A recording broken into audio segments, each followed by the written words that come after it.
শুভ সকাল। প্রতিদিনের pre market আপডেটে আপনাদের স্বাগত। সূচকটি 132.41 পয়েন্ট বা 2.64% বেড়ে 5,141 পয়েন্টে সম্পন্ন হয়। বাজারে লেনদেন দাঁড়ায় 416 কোটি টাকায়, যা আগের কার্যদিবসের তুলনায় 21.78% কম। বাংলাদেশ ব্যাংক বিদেশি বিনিয়োগকারীদের জন্য মূলধন প্রত্যাবাসনের সীমা বাড়িয়েছে।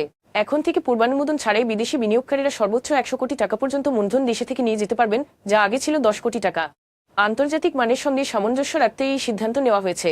ইসলামী ব্যাংক বাংলাদেশ পিএনসি তাদের মোবাইল ফাইন্যান্সিয়াল সার্ভিস প্রতিষ্ঠান এম ক্যাশ লিমিটেড এ কৌশলগত বিনিয়োগকারী হিসেবে যুক্তরাষ্ট্রভিত্তিক B100 হোল্ডিংস অনুমোদন দিয়েছে। যুক্তরাষ্ট্র, ইসরায়েল ও ইরান যুদ্ধ উত্তেজনার প্রভাবের মধ্যে কয়েক মাস স্থিতিশীল থাকার পর ডলারের বিপরীতে টাকা আবার দুর্বল হতে শুরু করেছে। বাজারে ডলার লেনদেন হয়েছে প্রায় 122.55 টাকায়, যা আগের দিন ছিল 122 টাকা 37 পয়সা। চট্টগ্রাম পোর্টে বর্তমানে 14টি জ্বালানি বহনকারী জাহাজ বরেণ্য মোড়ে অবস্থান করছে। এগুলোকে দ্রুত খালাসের জন্য অগ্রাধিকার ভিত্তিতে জেটিতে বেরানোর ব্যবস্থা করা হচ্ছে। এখন এ পর্যন্তই। বিকেলে আবারও আসছি শেয়ার বাজারের সর্বশেষ আপডেট নিয়ে। ধন্যবাদ।